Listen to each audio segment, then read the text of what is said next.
Very good morning, students. How are you? I hope you all happy and healthy at home. प्यारे विद्यार्थियों, आज हम chapter 11 प्रकाश, छायाएं एवं परावर्तन, जो कि हमने लास्ट लेक्चर में पढ़ा था, उसके आगे का पोर्शन अब पढ़ेंगे। सभी बच्चे अपनी बुक ओपन करेंगे, ठीक, और पेज नंबर 110 110 पेज नंबर 110 निकालेंगे और आज हम पढ़ेंगे सूची छिद्र कैमरा। ठीक, चलिए स्टार्ट करते हैं आज का लेसन। सूची छिद्र कैमरा। सब अपने साथ एक पेंसिल, ताकि अंडरलाइन कर सकें, साथ में रखेंगे और ध्यान से जहां मैं पढ़ता हूं उसको आप देखेंगे। शायद आप ये सोचते हो कि किसी कैमरे को बनाने के लिए हमें बहुत सी सामग्री चाहिए, लेकिन यदि हम केवल सरल सूची छिद्र कैमरा ही बनाना चाहते हैं तब ऐसा नहीं है। कैमरा आपने देखा होगा, लेकिन हम जो बना रहे हैं वो सरल सूची छिद्र कैमरा बना रहे हैं। तो देखो कैसे बनाते हैं इस कैमरे को। ज़्यादा इसमें कुछ सामग्री चाहिए नहीं। आइए, क्रियाकलाप 5। 2 ऐसे बॉक्स लीजिए। 2 बॉक्स लेने हैं हमें गत्ते के, जिनमें से एक बॉक्स दूसरे बॉक्स से भीतर चला जाए, यानी अंदर चला जाए। एक बड़ा बॉक्स होगा, एक छोटा होगा, लेकिन बड़े बॉक्स के अंदर छोटा बॉक्स चला जाना चाहिए। दोनों बॉक्स एक छोटा फलक काट लीजिए। अब जो बॉक्स हैं उनके एक साइड का फलक काट लीजिए, ठीक है, छोटा वाला फलक। ओके, बड़ा बॉक्स लेकर इसके दूसरे छोटे फलक के बीचों बीच एक छोटा छिद्र बनाइए। देखिए, ये बड़ा बॉक्स है और ये छोटा बॉक्स है। इस बड़े बॉक्स का ये फलक हमने काट दिया है। ऐसे छोटे बॉक्स का फलक ये काट दिया है इधर। ये छोटा बॉक्स इस बड़े बॉक्स के अंदर जा सकता है, ठीक है। अब हमने बड़े बॉक्स के दूसरी तरफ, वो देखिए उधर एक छिद्र बनाया है। तो इसी प्रकार छोटे बॉक्स के दूसरे छोटे फलक पर एक वर्गाकार आकृति बनाइए। एक वर्गाकार आकृति काट ली। देखिए, ये छोटे बॉक्स है। इस छोटे बॉक्स की एक फलक उधर वाला, उस पर एक वर्गाकार आकृति के बराबर हमने क्या करते हैं, उसको कट कर दिया। इसमें छोटा छिद्र कट किया, उसमें एक छोटा सा वर्गाकार आकृति जिसकी लंबाई 5 सेमी 6 सेमी हो, लगभग लंबाई 5, चौड़ाई 6, या चौड़ाई लगभग 5-5 सेंटीमीटर का या 6-6 सेंटीमीटर की चौड़ाई का हमें रखना है। तो वर्गाकार आकृति का छोटे बॉक्स में कट करना है और बड़े बॉक्स में एक छिद्र बनाना है। आगे बढ़ते हैं। इस कटे हुए भाग को, अब जो भाग हमने स्क्वायर में काटा है छोटे बॉक्स में, उसको ढकना है ट्रेसिंग पेपर से, जो कि पारभासी होता है, यानी कि सामने वाली वस्तुएं जिसमें स्पष्ट दिखाई नहीं देती, थोड़ी धुंधली दिखाई देती है, उस पेपर से, ट्रेसिंग पेपर से हमें उसको कवर करना है, ढक देना है। आगे बढ़ते हैं। छोटे बॉक्स को बड़े बॉक्स में इस प्रकार खिसकाइए कि छोटे बॉक्स का पारभासी ट्रेसिंग पेपर वाला पर्दा बड़े बॉक्स से भीतर हो, ठीक है। ये इस तरह, ये बड़ा बॉक्स था, ये छोटा बॉक्स है, इसके अंदर हम छोटे बॉक्स को डाल रहे हैं। जहां वो ट्रेसिंग पेपर चिपकाएगा वो भाग उस छिद्र की तरफ जाना है, उसको अंदर रखना है कि छोटे बॉक्स को पारभासी ट्रेसिंग पेपर वाला पर्दा बड़े बॉक्स के भीतर हो। आपका सूची छिद्र कैमरा उपयोग के लिए तैयार है। और ये बन गया सरल सूची छिद्र कैमरा। इसको हम कहां से देखेंगे? छोटे बॉक्स का जो ओपन रखा था हमने, इस पार्ट से हम इसे देखेंगे। सूची छिद्र कैमरा लेकर छोटे बॉक्स के खुले हुए सिरे से देखें। जो छोटा बॉक्स था उसका खुला हुआ सिरा, ये वाला सिरा, यहां से हम देखेंगे। ओके, अब अपने सिर तथा सूची छिद्र कैमरे को काले रंग के कपड़े से ढक दीजिए। जहां से आप देख रहे हो, तो सिर को भी कवर करना है काले कपड़े से और कैमरे को भी कवर करना है। अब सूची छिद्र कैमरे से दूर की वस्तुएं जैसे पेड़ अथवा इमारतों को देखने का प्रयत्न करो। सुनिश्चित करें कि जिस वस्तु को आप सूची छिद्र कैमरे से देखना चाहते हैं वो सूर्य की तेज धूप में हो। जब हम उस सूची छिद्र कैमरे से वस्तुएं देखेंगे तो जिस वस्तु को देख रहे हो वो वस्तु सूर्य के प्रकाश में होना चाहिए, वो सूर्य की तेज धूप में रखी हो। अब छोटे बॉक्स को सूची छिद्र पर बने बड़े बॉक्स में आगे पीछे खिसकाइए। अब चूंकि वह बड़ा बॉक्स है उसमें छोटा बॉक्स अंदर जा रहा है तो वो आगे पीछे भी हो सकता है, तो उसको आगे पीछे कर सकते हैं हम। अब छोटे बॉक्स की सूची छिद्र बने बड़े बॉक्स को आगे पीछे तब तक खिसकाएं जब तक कि दूसरे छोर पर लगे हुए ट्रेसिंग पेपर की तस्वीर न मिले। ट्रेसिंग पेपर आपका किसका काम कर रहा है? पर्दे का काम कर रहा है। किसका? पर्दे का। तो जैसे हम उस बॉक्स को आगे खिसकाएंगे पीछे खिसकाएंगे छोटे वाले बॉक्स को, तो जो धूप में रखी वस्तु है जिसको आप देख रहे हो उसका प्रतिबिंब कहां बनेगा? पर्दे पर बनेगा, यानी उस ट्रेसिंग पेपर पर बनेगा। इस तरह हम उसको एडजस्ट करेंगे आगे पीछे खिसका कर। क्या सूची छिद्र कैमरों के प्रतिबिंब अपनी छायाओं से भिन्न हैं? सूची छिद्र कैमरे से सूर्य की तीव्र प्रकाश में सड़क पर गतिमान वाहनों और व्यक्तियों को देखें। क्या कैमरे के द्वारा देखे गए चित्र दूसरी ओर की वस्तुओं के रंगों को दर्शाते हैं? क्या आप रंग पता लगाएंगे? नहीं। क्या प्रतिबिंब सीधे हैं अथवा उल्टे? आश्चर्य है। आइए अब सूची छिद्र कैमरे से सूर्य का प्रतिबिंब बनाएं। इसके लिए हमें थोड़ी सी भिन्न व्यवस्था चाहिए। हमें गत्ते की एक बड़ी शीट चाहिए। अब हम जो कर रहे हैं, अब सूर्य का प्रतिबिंब बना रहे हैं। सूर्य का प्रतिबिंब बना रहे हैं, इसके लिए हमें क्या चाहिए? एक थोड़ी सी भिन्न व्यवस्था चाहिए। इसके लिए हमें एक गत्ते की बड़ी शीट चाहिए जिसके मध्य में छोटा सा छिद्र हो। गत्ते की शीट को सूर्य की तरफ इस तरह पकड़ें कि उसकी छाया साफ क्षेत्र में बने। क्या आप सूर्य का वर्ताकार प्रतिबिंब गत्ते की शीट की छाया के मध्य में देखते हैं? या अपनी जगह से सूर्य ग्रहण के समय सूर्य की सूची छिद्र प्रतिबिंब देखें। सूर्य ग्रहण में पहले सूची छिद्र तथा पर्दे को इस तरह सुव्यवस्थित करें कि सूर्य का प्रतिबिंब पर्दे पर साफ साफ बने। जब सूर्य ग्रहण या चंद्र ग्रहण होता है, सूर्य ग्रहण की बात कर रहे हैं यहाँ हम, उस समय भी आप इससे देखें।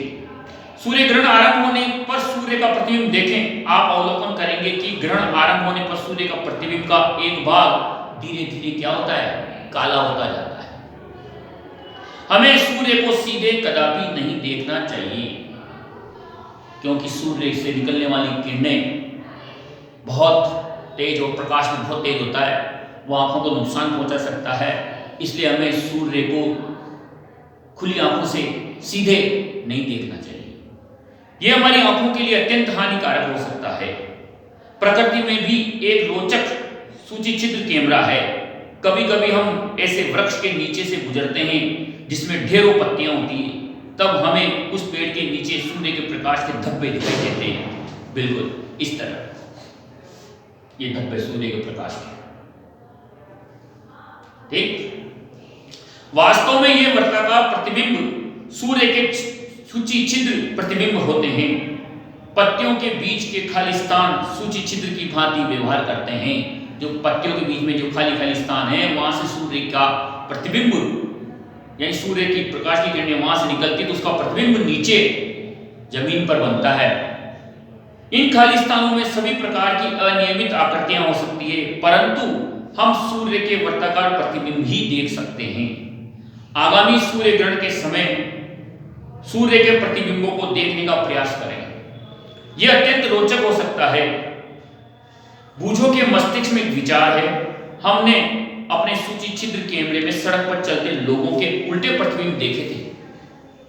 सूर्य के प्रतिबिंबों के साथ साथ साथ क्या होता है?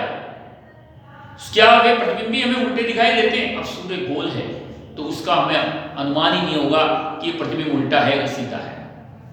पहली का कुछ अन्य विचार है। निश्चय ही ये सब परिणाम जो हम देख रहे हैं जैसे छायाओं का बनना, सूची छिद्र प्रतिबिंब आदि तभी संभव है जब प्रकाश केवल सरल रेखा में गमन करे। दोबारा देखिए इसको, जब प्रकाश सरल रेखा में गमन करेगा तभी सूची छिद्र कैमरे से प्रतिबिंब बनता है। और सूची छिद्र कैमरे से जो बने प्रतिबिंब कैसे बन रहे हैं? उल्टे नजर आ रहे हैं। ठीक है, तो ये था सूची छिद्र कैमरा। बनाना घर पे और बताइएगा प्रतिबिंब कैसे नजर आते हैं। ठीक है, ओके। क्रियाकलाप 6, आइए पाइप का छोटा टुकड़ा अथवा रबड़ की लंबी नली लें। कमरे में एक तरफ एक मोमबत्ती जलाकर मेज के ऊपर रखें। अब कमरे में दूसरी तरफ खड़े होकर पाइप से मोमबत्ती को देखें। क्या मोमबत्ती दिखाई देती है? बिल्कुल। जब आप मोमबत्ती को देख रहे हो तब पाइप को थोड़ा सा मोड़िए। क्या अब मोमबत्ती दिखाई देगी? पाइप को मोड़ने के बाद मोमबत्ती हमें दिखाई नहीं दे रही है। पाइप को अब दाईं ओर या बाईं ओर घुमाइए। क्या अब आपको मोमबत्ती दिखाई दे सकती है? आप इससे क्या निष्कर्ष निकालते हैं? यह दर्शाता है कि प्रकाश एक सरल रेखा में गमन करता है। जब हम पाइप को सीधा रखेंगे तो हमें मोमबत्ती दिखाई देगी, क्योंकि प्रकाश की किरणें सीधी सरल रेखा में गमन कर रही है। लेकिन जैसे हम पाइप को मोड़ देंगे तो हमें मोमबत्ती दिखाई नहीं देगी, क्योंकि प्रकाश हमारी आंखों तक नहीं पहुंच पाएगा। अर्थात हम कह सकते हैं कि प्रकाश एक सरल रेखा में गमन करता है। क्या ऐसा नहीं है? इस कारण जब कोई अपारदर्शी वस्तु इसे रोकती है तो उस वस्तु की छाया बनती है। इसलिए अपारदर्शी वस्तु से रोक लेगी, यानी सीधी सरल रेखा में गमन नहीं करेगा, प्रकाश आगे नहीं बढ़ेगा, तो क्या होगा? उसकी परछाई आपको दूसरी तरफ नजर आएगी।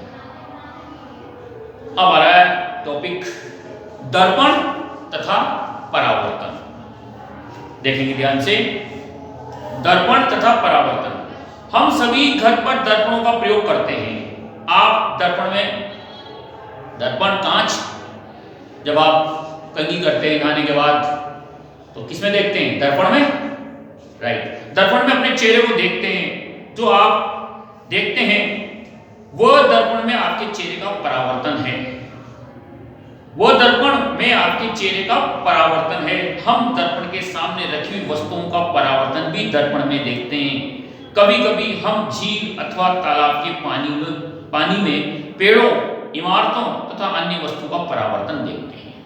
जब हम कांच में देखते हैं, हमारा प्रतिबिंब नजर आता है, तो वो क्या है? परावर्तन, चेहरे का परावर्तन।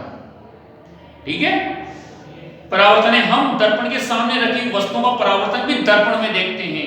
कभी कभी हम झील अथवा तालाब के पानी में, आप स्थिर पानी हो जब, तो पानी के अंदर भी, तालाब में भी हमें पेड़ों की परछाई हमको नजर आती है। इमारतों, इन वस्तुओं का भी हम क्या करते हैं? परछाई नजर आती है, अर्थात उनका भी परावर्तन हम देखते हैं।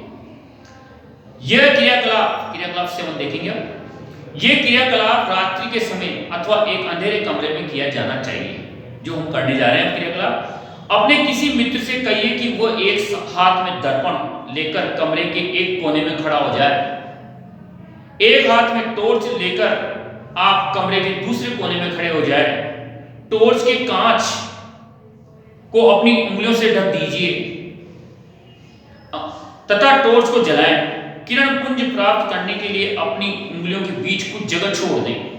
आपने क्या करना है? एक टॉर्च लेनी है और टॉर्च के कांच को, जहां से प्रकाश निकल रहा है, उसको इस तरह ढक देना है।